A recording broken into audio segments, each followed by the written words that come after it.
Bonsoir à tous. On se retrouve ce soir pour le débrief mi-temps de cette rencontre entre l'Olympique de Marseille et le Stade Rennais. Pour l'instant, habituellement, je dis quelque chose avant de commencer vraiment le sujet de la vidéo. Je vais juste vous dire qu'on va débriefer la première période de ce OM Rennes. On va refaire d'abord le point sur les compositions officielles de Gennaro Gattuso et de Julien Stéphan.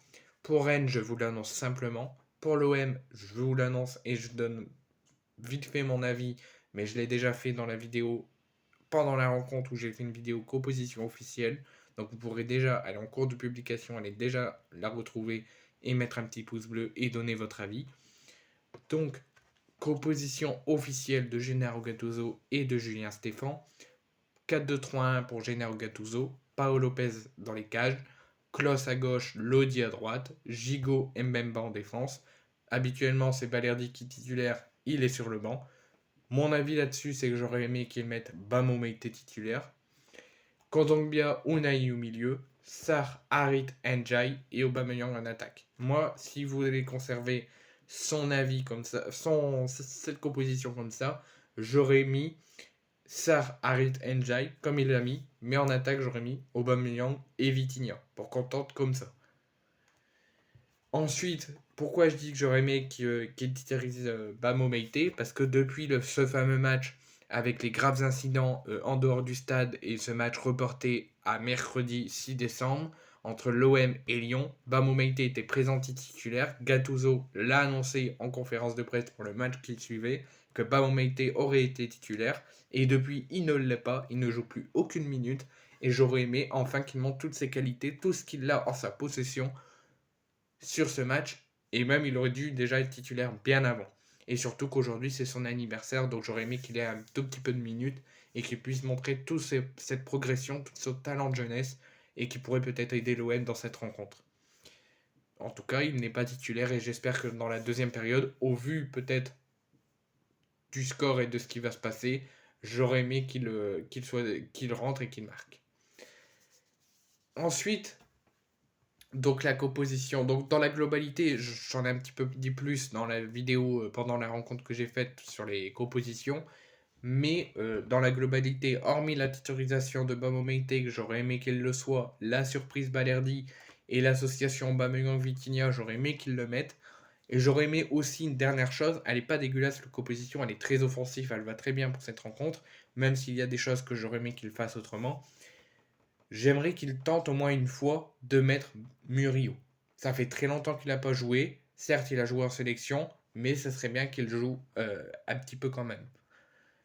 Peut-être à la place de Lodi. Je ne dis pas de supprimer Lodi de l'équipe, il faut le faire jouer, mais j'aurais aimé qu'il mette Murillo. Et ensuite, donc sur le banc, Balerdi, Vitinha, Bamoumeite, Murray, Verretou, qui n'est pas à 100%, il a une petite blessure physique, donc il ne l'a pas mis titulaire et s'il ne le fait pas rentrer, je ne donne pas mon avis là-dessus. Il faut le faire reposer, surtout si on joue dans 3 jours contre Lyon le 6 décembre. Donc Bilal Nadir, Ruben Blanco, Murillo et Tika. Tika, c'est un jeune du centre de formation qui est souvent pris dans le groupe et même sur la feuille de match, mais qui ne joue quasiment aucune minute. Côté Rennais, 3-4-2-1, Steve Mandanda qui était très incertain pour cette rencontre et qui pourrait louper des retrouvailles ce soir puisqu'il était fiévreux et malade. C'était le même cas que Skriniar tout à l'heure face au Havre. Il n'a pas débuté mais il est rentré. Là, il débute, Steve Mandanda sur le banc, dans les cages, pardon, avec une défense à 3, Théat, Bélocian et Christopher Wu. Je vous annonce en direct que Arthur Théat a cédé sa place sur blessure en première période vers la 35e minute à Warmen Omari. Au milieu, donc deux pistons, Truffert à gauche, Bourigeau à droite, Santa Maria Matic au milieu, deux attaquants offensifs qui soutiennent l'attaquant en pointe, Enzo Lefebvre et Amine Gouiri, et Martin Terrier à la pointe de l'attaque. Moi, j'aurais pas fait ça. J'aurais mis Gouiri à la pointe de l'attaque. S'il veut conserver le 3-4-2-1, j'aurais mis Gouiri à la pointe de l'attaque, Terrier à gauche et Lefebvre ici. Et Lefebvre, habituellement, c'est à milieu. Donc, c'est l'atout de Julien Stéphan. Et sur le banc, donc René, donc il y a eu l'entrée de Warmen Omari en remplacement d'Arthur Théat blessé en première période. Gauthier Gallon qui était présent titulaire suite à l'incertitude pour Steve Mandanda mais qui est sur le banc. Arnaud Kalimuendo, Ludovic Blas, Assignon, Raider, Ibrahim Salah, Najida et Vieldrim sur le banc. Donc, concernant la première période de l'OM, les calculs, les statistiques, ça ne dit rien. L'OM a la probabilité de victoire de 67% contre 10% Rennais à la mi-temps, mais au vu des statistiques, l'OM, si on compte au niveau des statistiques, l'OM ne mérite pas de s'imposer. Si le match s'arrêtait là, la victoire n'aurait pas été logique si on compte à partir des calculs des statistiques. Mais un match, ça peut aussi se calculer aux statistiques, mais ça ne se calcule pas aux statistiques. L'OM a 2 tirs dans cette première période contre 4 Rennais. Un tir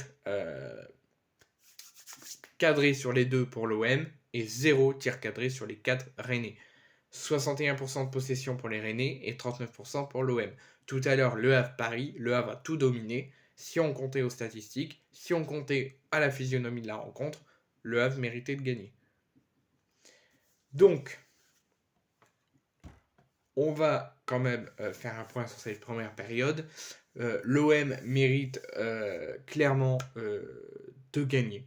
Pour moi, je trouve un OM transformé, un OM transcendant, un tout autre OM qu'il a été malade durant ces dernières semaines.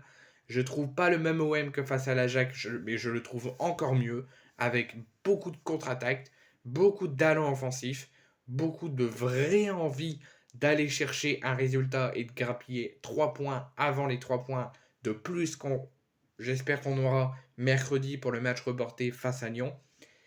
Mais pour moi, je trouve vraiment un OM transcendant, un OM transformé. Par contre, le seul endroit, le seul jeu où il n'y a pas de vraie certitude et de vraie solidité défensive compacte, c'est la défense. Ça ne va toujours pas la défense. Mais je suis confiant parce que je me dis, il va falloir encore des semaines et des semaines et des semaines, peut-être voire des mois et peut-être même des saisons, avant qu'on ait enfin un OM avec une grande solidité défensive, compacte et qui ne fera plus d'erreurs et qui sera difficile à passer. Parce que les Rennais sont souvent passés. À quelques moments du match, on fait face à la solidité, parce que la solidité défensive de l'OM s'est tout de même montrée, même si elle est partie aussi vite, elle s'est montrée. Donc des fois les Rennais ont eu du mal, mais les Rennais sont souvent passés.